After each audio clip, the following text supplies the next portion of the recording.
Noriu pasakyti, kad tose varžybose visko galėjo būti. Sakykime, mes pralaimėjom vienu metimu Rusijai, Prancūzijai, laimėjom vienu metimu šiandieną ir vienu metimu rungtynėse prieš tai su Turkija. Ir jeigu Turkija, sakykime, galvojo tikrai apie medalius, galbūt nežinau kokius jie, galbūt netgi aukščiausias prabos po to, kai įveikė Ispaniją, tai štai dabar jie, aš nežinau, šiandien nežiūrėjau šito rungtynių 7-8 vietą kažkaip. Tai nereiškia, kad jie silpni, paprasčiausiai, ką reiškia vienas metimas Europoje. Ir Europoje yra kokios 7-8 komandos drąsiai, gal daugiau, netgi 9, kurios tu nežinai, kokią dieną sužais ir kokią dieną ir kaip pasiseks, bet kas gali laimėti tuos medalius. Taip, kad čia yra tokios varžybos ir sakyti, dabar sakykim, kad turkai žaidė blogai, niekas negali. Bet prieš ketvirtfinalį sakėte apie favoritus, kalbėdamas, kad slovėnai labai gera komanda puolant, tačiau turi silpnų vietų. Ar šiandien pasinaudojate jomis? Taip, mes šiandieną ir nežaidėm tokio gražaus krepšinio. Niekam jisai šiandien galbūt nereikalingas, reikia tas gražus krepšinis.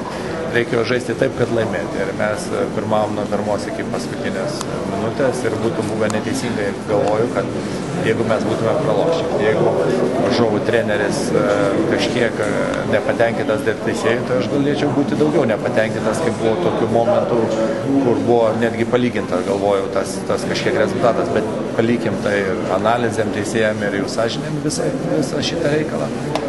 Aš galvoju, kad šiandieną Graikija buvo vertesnė pergalė. Treneri, kas ir sunkiausia buvo ir kada sunkiausia šiame čempionate? Žinot, kaip čia pasakyti, visą laiką nelengva. Nuo pat pirmų minučių ruošiesi kiekvienom rungtynėm, galvoju, aha, dabar tą praėjau, kaip bus rytoj, tą praėjau, dabar tas etapas, kitas. Galvoju, koks čia varžovas būtų geriau, taip analizuoju, bet pirmiausia, galvoju, kad šitam čempionate reikia, visuose čempionatuose ateičiai reikia sudaryti vienodas sąlygas, kad nebūtų tų tokių, sakykime, mes tik vienas rungtynės pralaimėjom Ispanam tokių didesnių skirtumų, bet po to, kokias mes turėjom vakare rungtynės, tai buvo sunku kažko net tikėtis. Reiškia, dabar slovėnai nepatenkinti. Yra daug komandų nepatenkintų tuo kalendoriu, reikėtų visą šitą suvienodinti, kad tikrai būtų objektyvumas, kad būtų visos komandos vienodas sąlygas sustatytos ir visą kitą. Treneri, šalies atrodė, kad jūsų komanda yra daugiau jėgų išsaugojusi. Ar tai jautėsi? Tai aš apie tai, ką kalbu. Galbūt tas ir turėjo, nors, kaip pasakyti, šitas rungtynės mes žaidėm su labai mažu skaičiu žaidėjų ir mano rotacija nebuvo tokia labai jau gera, nebuvo iš ko per daug ten pasirinkti. Labai norėjosi laimėti tos medalius, taip kad kartais netgi aš tokį laikiau tos žaidėjus po tokių presingų, kad būtent taip ir ne kitaip. Ką jautėt, kai Skorcanidis įmetė 4 dudas iš eilės? Jis yra, jūs neįsivaizduot, koks jis talentingas yra. Tik tai reikia jį nukreipti. Jis pavyzdžiui, jis pasilieka metą 100 baudų, jis įmeta tas baudas kokių 70-80%. Viskas yra šičia, kaip jisai pergyvena labai, jisai nusiteikinėja rungtynėm ir visą kitką. Bet, kaip jis mus traukia šiandieną labai stipriai, bet iš kitos pusės reikia parašyti pliusą komandai, kurį sugebėjo jį išnaudoti tuo keliu. Reiškia, aš galbūt noriu mesti, galbūt aš laisvas, bet ne aš. Galbūt bus geriau, jeigu čia yra labai sunku žaisti tą žaidimą, ne visi gali žaisti taip tokioj disciplinai, tokioj drausmė ir sunku yra labai pataikyti po to ir daug dalykų. Tai aš galvoju, kad komanda šiandieną jį gerai išnaudojo ir jisai prie savo ūgio svorio, prie viso to, jis neturėjo jokių problemų gynybų, jisai labai gerai gynės praktiškai. Jisai izoliavo Lorberį, pagrindinį jų žaidėją, taip kad daug jisai padėjo. Treneri, ką jums asmeniškai šitas laimėjimas reiškia? Mane atgal į Europą.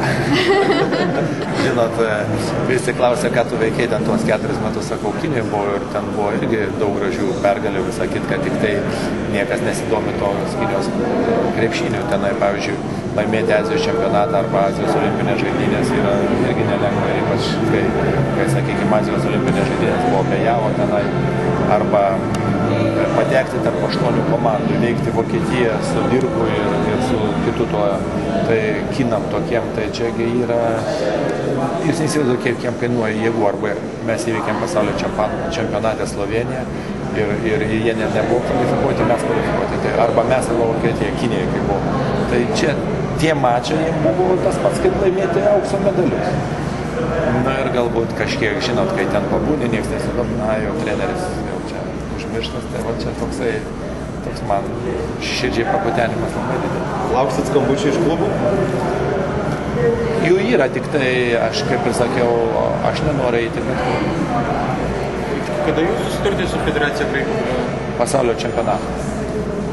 Kaip žaidėjai elgėsi Drabužinį ir ką jūs pasakė? Žaidėjai, tarp kitko, labai profesionalai. Jie, aš nežinau, ar jie švęs, nes jie važiuos į klubus. Taip, kad jie pasidžiaugtų, jie tikrai profesionalus, kas vat, ne visur dar ne viskas yra. Treneri, ar jūsų planuose yra Europos čempionatas Lietuvoje su Graikija? Nu, dar kartą sakau, jūs uždavinėjat klausimus tokius, šitas klausimas nelabai reikės, nes negražu prieš. Aš dar kartą pakartoti noriu. Aš dabar turiu kontraktą su Graikija ir iki pasaulio čia. Aš esu įsitikinęs, kad Lietuvoje labai daug yra gerų trenerių. Reikalinga jiems stipri federacijos pagalba, kad jie jaustų kažkokių užnugarį.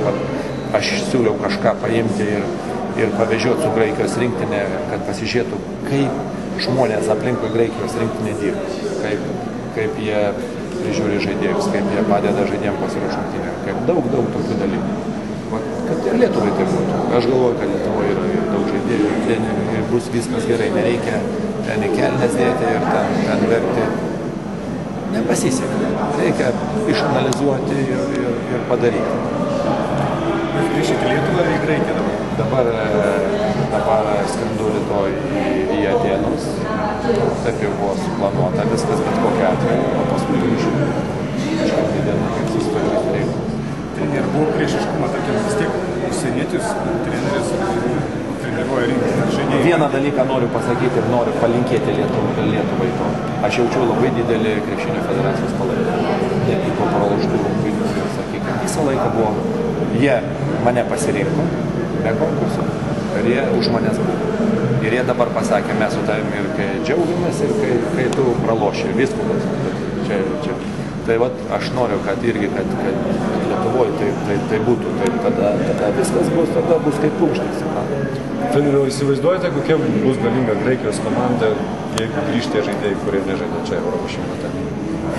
Nu, tai ką darys? O jūs įsivaizduojate, jeigu Lietuva visus surinks irgi kokią galinga komanda, gal finale susitiks?